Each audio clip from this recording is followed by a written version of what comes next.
एक गांव था और उस गांव के लड़के बहुत ही कमजोर थे। किसी के भी शरीर का विकास नहीं होता था। उस गांव का कोई भी लड़का 100 साल तक जीवित नहीं रहता था। लेकिन एक ऐसे बुजुर्ग थे उस गांव में जिनकी उम्र 90 साल थी। उन्हें देख के ऐसा लगता था कि ये अभी 10-20 साल तक और जिएंगे। पूरा गांव उन्हें रामू काका कह के बुलाता था। उस गांव के किसी भी आदमी को अगर कोई तकलीफ होती तो वह सीधा रामू काका के पास जाते। एक दिन एक आदमी रामू काका के पास अपने बेटे की फरियाद लेके गया और कहा, काका मैं बहुत परेशान हूँ क्योंकि मेरे एक ही बेटा है और वह भी हमेशा बीमार रहता है। बहुत इलाज कराया उसका लेकिन वह ठीक नहीं हो रहा है। और इतना कह के वह आदमी रोने लगा। रामू काका ने कहा, रोना बंद करो और ये बताओ कि तुम्हारे बेटे की उम्र कितनी है। वह आदमी बोला, 1 महीने बाद वह पूरा 23 साल का हो जाएगा। रामू काका बोले, ठीक है, अभी तुम घर जाओ और कल सुबह आना और अगर तुम्हारे बेटे की तबीयत ठीक हो तो उसे जरूर अपने साथ लाना। वह आदमी हंसी खुशी से अपने घर वापस आ रहा था और मन ही मन ये सोच रहा था कि अब मेरा बेटा ठीक हो जाएगा। वह आदमी घर पहुंचा और अपने बेटे से कहा कि बेटा अब तू बहुत जल्द ठीक हो जाएगा, चिंता मत कर। कल हम सुबह रामू काका के पास चलेंगे, यह सब बता देंगे कि तू हमेशा बीमार क्यों रहता है और तेरे शरीर का विकास क्यों नहीं हो रहा है।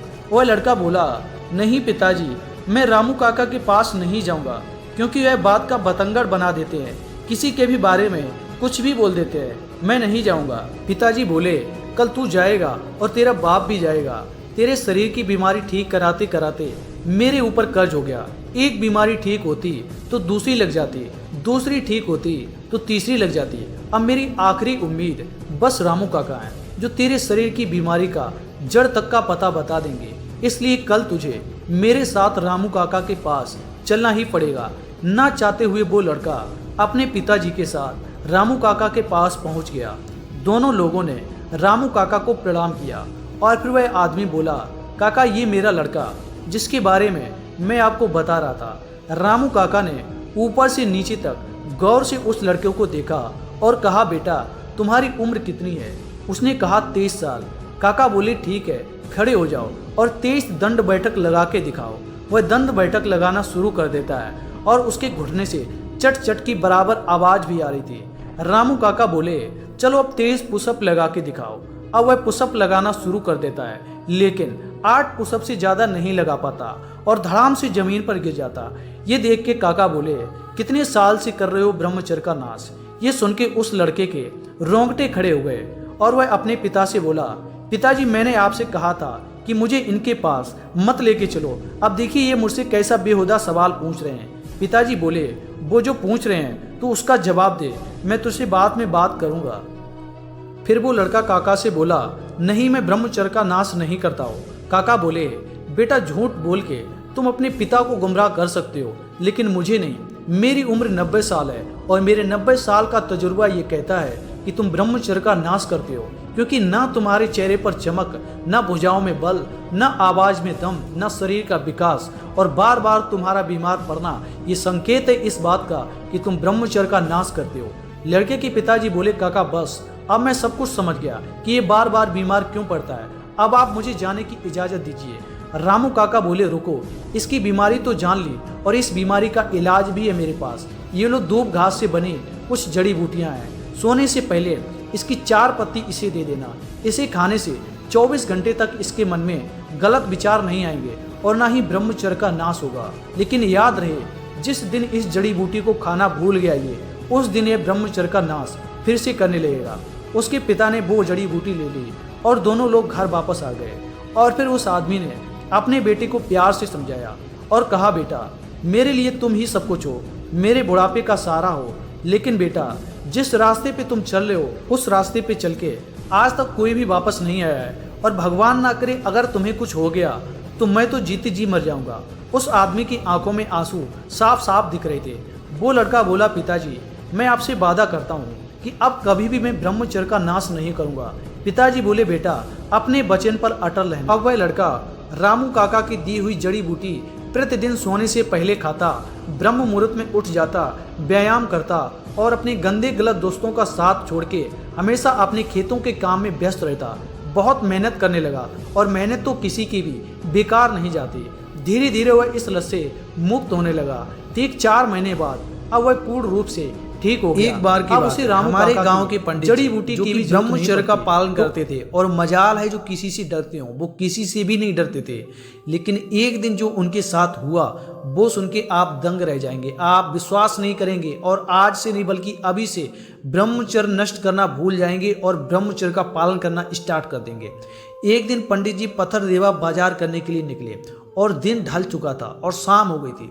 पत्थर देवा में उनके मामा का घर भी था और बाजार में उनके मामा मिल भी गए और उन्हें घर चलने के लिए कहने लगे। पंडित जी ने कहा कि फिर कभी आऊँगा तो घर चलूँगा, अभी मुझे कुछ ज़रूरी सामान लेकर घर वापस जाना पड़ेगा क्योंकि मैं अकेला आदमी हूँ और घर के साथ साथ गाय गोरू की भी देखभाल करनी है। पर पंडित जी के मामा नहीं माने और उन्हें अपने घर पर लेकर चले गए। पंडित जी जल्दी जल्दी से मामी के हाथ का दिया हुआ भोजन खाए, रसपान किए और फिर आने का वादा करके वहाँ से चलते बने।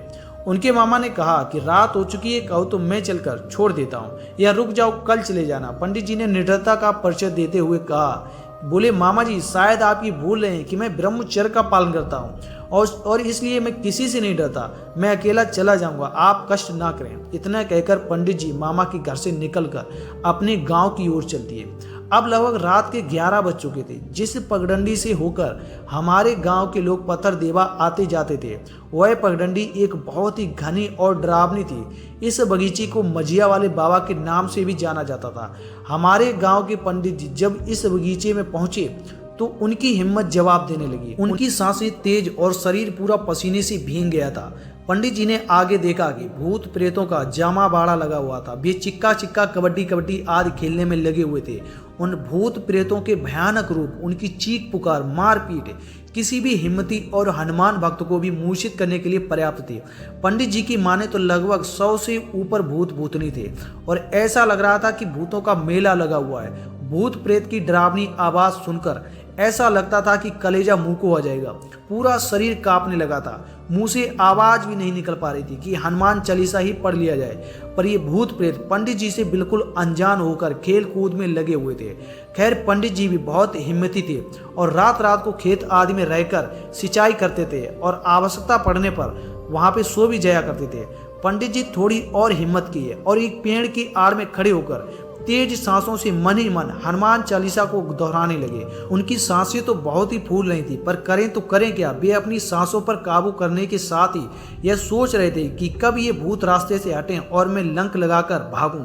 तभी उन्हें कुछ याद आया कि अरे मैं तो ब्रह्मचारी हूँ, ब्रह्मचर्य का पालन करता हूँ, हनुमान जी का भक्त हूँ। और भी मन ही मन हंसे। उनके दिमाग में कौंधा कि अरे यह तो मजिया वाले बाबा का ही क्षेत्र है जहाँ पे हनुमान जी की मूर्ति है और ये तो बहुत प्रसिद्ध है और मैं ठहरा ब्रह्मचारी, फिर मैं क्यों डर रहा हूँ। अभी भी मन ही मन यही सोच ही रहे थे कि तभी अचानक उनके कानों में खड़ाओं की चट चट की आवाज़ सुनाई देनी पड़ी। खड़ाओं की आवाज़ आते ही इस आवाज़ से उनका डर थोड़ा कम हुआ और कुछ हिम्मत बनी। धीरे धीरे वह आवाज़ और तेज होने और देखते ही देखते उनके पास एक स्वर्ण शरीर का लंबा चौड़ा व्यक्ति जो केवल एक सफेद धोती पहने हुए था और उसके कंधे से सफेद गमछा झूल रहा था। उसके ललाट का तेज और अंधियारी रात में भी स्पष्ट दिख रहा था। उस अलौकिक आत्मा के दर्शन मात्र से पंडित जी पूरी तरह से बेखौफ और आनंदित हो गए और बार बार उस स्वर्णिम विराट पुरुष के मुखमंडल की ओर नजर ले जा रहे थे। पर उस विराट पुरुष के मुखमंडल पर इतना तेज था कि पंडित जी की आंखें टिक नहीं पा रही थी और चौंधिया रही थी। पंडित जी के अनुसार उस महापुरुष के पूरे शरीर से ही आवाज निकल रही थी। पंडित जी अभी कुछ कहते उससे पहले ही उस अलौकिक पुरुष ने पंडित जी से पूछा कि क्या आपको डर लग रहा है। पंडित जी ने हाँ कहा। फिर उस अलौकिक पुरुष ने कहा, डरने की कोई बात नहीं, आप तो निडर जान पड़ते हो और हमने सुना है कि आप ब्रह्मचर्य का पालन भी करते हो, तो फिर डरने की क्या बात है। खैर आप आगे आगे चलिए और मैं आपके पीछे पीछे आपके गांव तक आता हूँ। उस अलौकिक पुरुष की इतनी बात सुनते ही पंडित जी तेज कदमों से पगडंडी पर चलने लगे और उनके पीछे पीछे वही खड़ाओं की चट चट की तेज आवाज। दूर दूर तक भूत प्रेतों का नामो निशान नहीं और अब पंडित जी भी निडर मन से अपने मार्ग पर अग्रसर थे। पंडित जी ने बताया कि खड़ाओं की तेज आवाज आते ही सभी भूत प्रेत रफू चक्कर हो गए थे। जब पंडित जी गांव के पास पहुंचे और गांव के आसपास की नहर को पार कर लिया तो घूमकर उस अलौकिक आत्मा से तेज आवाज में बोले कि बाबा अब मैं चला जाऊंगा, आप अपने निवास पर वापस लौट जाएं। मेरे कारण जो आपको कष्ट हुआ उसके लिए क्षमा चाहता हूँ। उस समय वह आत्मा उनसे कुछ 20-25 मीटर की दूरी पर नहर के इस पार ही थी। इसके बाद पंडित जी उस महामानव को प्रणाम किए और घर की ओर तेज कदमों से चल पड़े। उनको कुछ दूरी तक तो खड़ाओं की आवाज सुनाई दी, फिर कुछ देर बाद वह खड़ाओं की चट चट की आवाज अंधियारी रात में गायब हो गई। पंडित